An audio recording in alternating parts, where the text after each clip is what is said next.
कुर्सियों पर बैठने वाली पार्टियों की बुनियादों को हिलाकर रख दे सकते हैं। आपका एक एक खून का पसीना अगर जमीन पर गिरता है तो फिर वो पार्टी कभी इख्तिदार पर नहीं आती है। सिर्फ आपको अपनी ताकत का अंदाजा नहीं है, आपको अपनी आंसुओं की कीमत नहीं मालूम, आपको अपने पसीने की कीमत नहीं मालूम, आपको अपने ख्वाबों को पूरा करने से आप क्यों डरते हैं। मैं आपसे अपील कर रहा हूं कि अपने ख्वाबों को पूरा करने का वक्त अब ये है। यहां से मजलिस आपके दरमियान में है।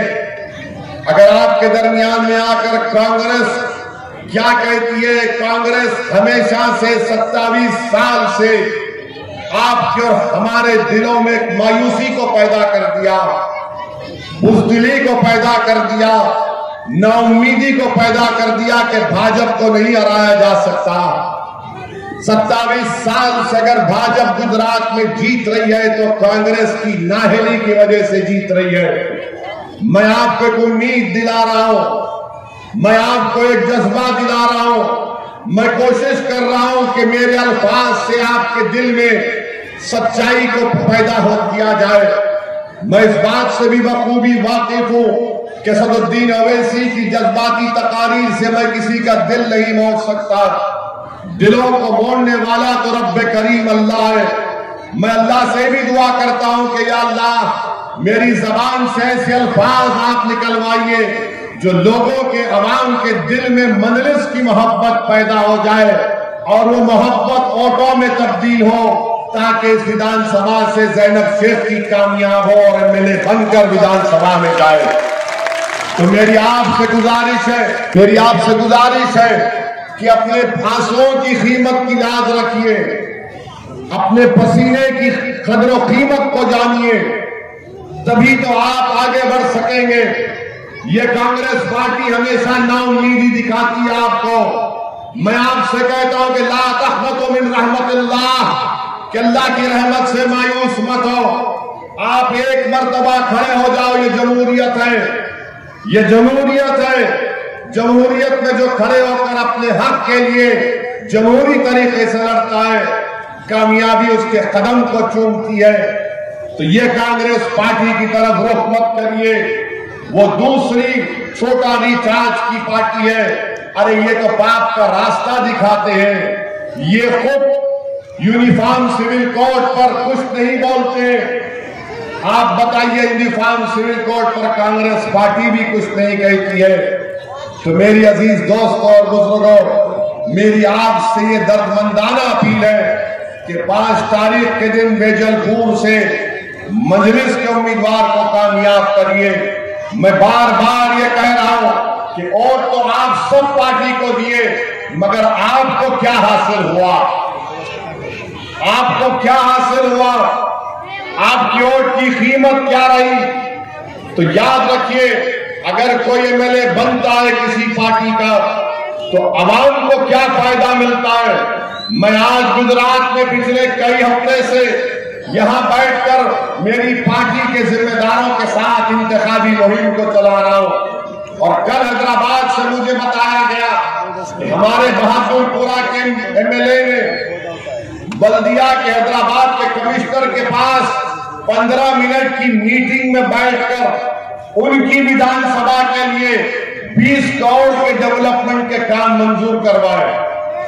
मैं नहीं हूं हैदराबाद में, मगर मेरा एमएलए वहां के हैदराबाद के म्युनिसिपल कमिश्नर से मुलाकात करके 20 करोड़ के डेवलपमेंट के काम 15-20 मिनट की मीटिंग में मंजूर करवा कर चला जाता है। बताओ, क्या ये बेजलपुर में नहीं किया जा सकता? तो कांग्रेस कहेगी कि भाजपा की सरकार है, ये छोटा रिचार्ज कहेगा कि गारंटी कार्ड लेके तुम रात में सो जाओ और सुबह में उठो तो तेरी में जन्नत भी नहीं दिखाई देगी। मैं आपसे बता रहा हूं, सरकार किसी की भी हो, काम करने का तरीका आना चाहिए, बोलने का जज्बा रहना चाहिए, मरने और मिटने का जज्बा होना चाहिए। ये मैं आपको जिम्मेदारी के साथ कह रहा हूं कि चाहे जुबैर हो या फिर हमारी बहन ज़ैनब शेख हो, ये पूरे उस पैमाने पर उतरते हैं। 1.5-2 साल का इनको वक्फा मिला इन्होंने अपने फंड से तरक्याती काम करवाए। तो मैं आपको बताने के लिए कह रहा हूं कि आपका एमएलए होगा तो वो आपकी आवाज को, आपकी तकलीफ को बेहतर तरीके से समझेगा। भाजपा को हराना है, जरूर हराएंगे इंशाअल्लाह ताला। इसीलिए तो मजलिस सिर्फ 12 सीट 13 सीट पर लड़ रहे। 14 हमारे उम्मीदवार थे, एक बेजमीर निकला, इसने अपने जमीर को कांग्रेस के कायदीन के कदमों पर रखकर भेज दिया। बापू नगर की विधानसभा से 13 है तो बचे कितने? 169। मैं ये छोटा रिचार्ज को और कांग्रेस को कहूंगा कि तुम पूरे 169 जीत जाओ, सरकार बना लो, भाजपा को हरा दो, और उससे बढ़ के हम क्या कर सकते हैं? वरना बोलेंगे अरे नहीं ओवैसी इतने खड़ा किया, अरे मैं तो 13 मेरे मैदान में है, तुम्हारे 169 तुमको छोड़ दिया हो खैरात के तौर पर, चलो जीताओ। कौन रोक रहा है तुमको? 27 साल से तुम भाजपा को नहीं रोक पाए। ये दिल्ली का छोटा रिचार्ज की पार्टी, पूछिए उनसे, जब कोविड पहली मर्तबा भारत में शुरू हुआ था तो सबसे पहले आपको हमको रुस्वा करने वाले कौन थे? ये छोटा रिचार्ज के लोग थे। तबलीगी जमात का नाम लेकर उनको और हमको बदनाम किया गया कि इनकी वजह से पूरी दिल्ली में कोविड फैला।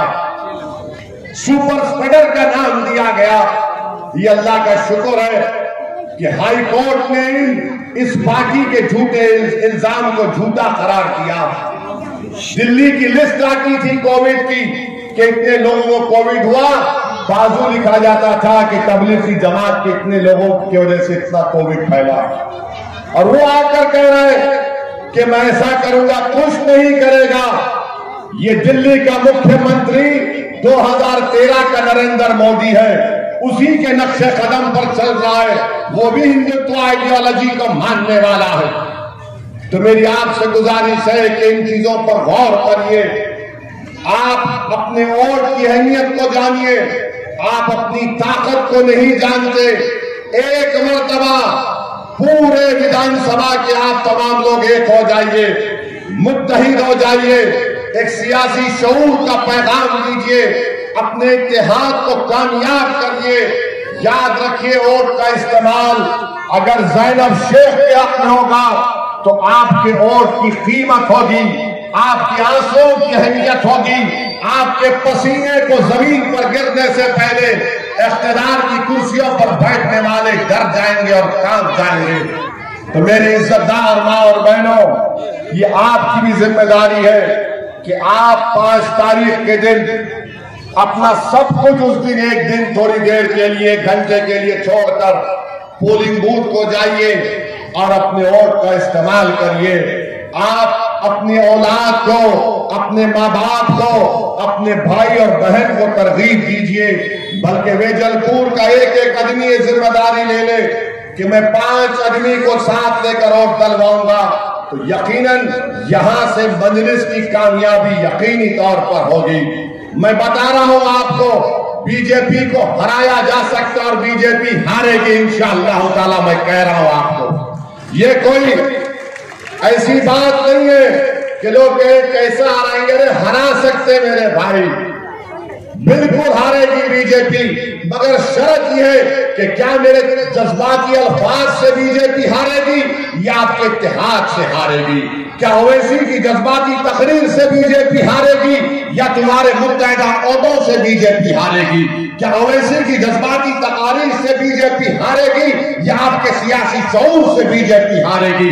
तो मालूम हुआ कि आपके सियासी शऊर से भाजपा हारेगी, आपके इत्तेहाद से बीजेपी हारेगी, आपके मुत्तहिदा ओहदों से यहां से ज़ैनब शेख की कामयाबी यकीनी होगी। तो मेरी आपसे गुजारिश है कि ये आपको तय करना है कि आप कौन सा रास्ता इख्तियार करेंगे। जूहापुरा मेरे दिल में, सीने में एक जख्म की तरह है। लोग शायद नहीं जानते, यहाँ के नौजवान, 2002 में इसी जूहापुरा में मैं आया था, 25-30 डॉक्टर्स की टीम लेकर आया था। एक अस्पताल बन के तैयार था और उस अस्पताल को जो जिम्मेदार थे उसका अस्पताल का नाम याद नहीं आ रहा। मैंने उनसे कहा कि अस्पताल दे दो हमको 2-3 दिन के लिए, हमारी डॉक्टर्स की टीम यहां पर रहेगी। और उन डॉक्टर्स ने 3 दिन यहां पर काम किया। कई लोग थे जिनके जिस्मों पर जख्म थे, जिनके अस्पतालों में इलाज नहीं किया गया था, हमने उस अस्पताल में और हैदराबाद के डॉक्टरों ने इलाज किया था। हमने उस पुराशूक माहौल में आकर यहां पर खिदमत की थी। मैं इसलिए नहीं कह रहा हूं कि आपको जज्बात में लेकर आओ, मैं इसलिए कह रहा हूं कि मजलिस के मुखालिफिन बोलते कि ओवैसी तुमने क्या किया। अरे मैं 2002 में यहां पर आया था, शालम दरगाह में। मुझे अच्छी तरह याद है कि जब हम 2 या 3 दिन हुआ था हमारा मेडिकल कैंप शुरू करके, वहां पर उस वक्त जमीयतुल उलमा के सदर साहब थे, उनका इंतकाल हो गया, अल्लाह उनकी मग़फ़िरत करे। वो हमारे साथ थे।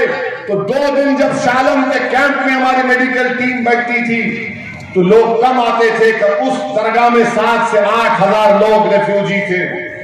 फिर 3-4 दिन के बाद गवर्नमेंट के मेडिकल कैंप में कोई नजर नहीं आता था, पूरे मजलिस के मेडिकल कैंप में आते थे। तो हमको ताज्जुब हुआ कि अचानक इतने लोग क्यों आ रहे हैं इलाज के लिए। तो हमारे पास एक फार्मासिस्ट था, नौजवान बड़ा काबिल था। मैंने उससे पूछा माजरा क्या है, अचानक इतनी भीड़। तो उसने कहा मुझे 1 घंटे का टाइम दो। तो शालम दरगाह के अंदर जो उस वक्त की गुजरात की सरकार दवाएं रखती थी, वो जाकर दवाओं को देखा, पूरा चेक किया, गवर्नमेंट के डॉक्टर के साथ दवाओं को चेक किया, जहां पर उसको फार्मेसी का सेंटर बनाया गया था। उसने खामोशी से आकर मुझसे कहा कि असद भाई, ये जो दवाएं उस वक्त गुजरात की सरकार दे रही है वो 6 महीने पुरानी एक्सपायरी दवा है, इससे इनको इलाज नहीं हो रहा है। हमारे पास दवाएं लेकर जा रहे हैं तो उनको शिफा मिल रही है। मैं जानता हूं उस हालात को। मैं तो पूरे मुल्क में, पूरी दुनिया में आप लोगों की मिसाल देता हूं कि जितना मुसीबतों का सामना तुमने किया किसी ने नहीं किया, मगर लाखों सलाम तुमको कि तुमने हर मुसीबत और मुश्किलात के तूफानों में तुम उठ खड़े हुए। तुमने बर्बादियों को देखा, तुमने सब चीज को देखा, मगर तुम उठ खड़े हुए। जब तुम उठ खड़े हुए हो तो तुम्हारी सियासी आवाज भी तो होनी चाहिए। तुम्हारा घर जल गया, तुम्हारे बेटे लापरवाह, तुम्हारे बेटे की कोई जिंदगियां बर्बाद हो गई, मगर कोई तो पूछे मेरे भाई, कोई तो खड़े हो। ये जो मासूम बच्चे आज यहां पर बैठकर इस दीवाने की बात को सुन रहे हैं, इनकी जवानी तो अच्छी होनी चाहिए। मैंने अपनी जवानी में बाबरी मस्जिद की उस ईंटों को गिरते हुए देखा, मैंने फसादात देखे। मैं नहीं चाहता कि मेरी तरह ये बच्चों की जवानी इन तमाम बुरे नजारों से गुजरे। ये लड़ाई इन बच्चों के लिए लड़ना है, उनको इनके अच्छे मुस्तकबिल के लिए लड़ना है, ताकि इनको सुकून मिले, अमन मिले। अमन जरूर है मगर खौफ का अमन नहीं चाहिए, खुशहाली का अमन चाहिए। भाजपा बोलेगी अमन है, ये अमन नहीं, खौफ का अमन है। अमन वो होता है कि मैं अपनी दिल की बात कर सकूं, मैं अपनी मर्जी के मुताबिक जिंदगी गुजार सकूं। मेरे अजीज दोस्तों, मेरी इज्जतदार मां और बहनों, एक खुशहाली के अमन को आपको पैदा करना है। वो उस वक्त मुमकिन है जब आप एक सियासी क़ियादत को बनाएंगे। मैं गुजरात को आया हूं और इंशाअल्लाह ताला जब तक अल्लाह सुब्हानहू व तआला मुझे जिंदा रखेगा मैं गुजरात को आता रहूंगा। मगर आपको एक सियासी क़ियादत को बनाना है, आपकी लीडरशिप को बनाना है। मैं आपके दरमियान में खड़े होकर अर्ज कर रहा हूं कि हमारी जिम्मेदारी नहीं है कि हम किसी पार्टी को सत्ता से आने से रोक सके। हमारी जिम्मेदारी है कि मुत्तहिदा तौर पर अपने वोट का 5 तारीख को इस्तेमाल करें और हमारी बहन को, हमारी पार्टी को कामयाब करें, ताकि जब वो 180 की आवाम गुजरात के विधानसभा में जाएगी तो आपकी आवाज को उठाएगी, आपकी तकालीफ को बयान करेगी।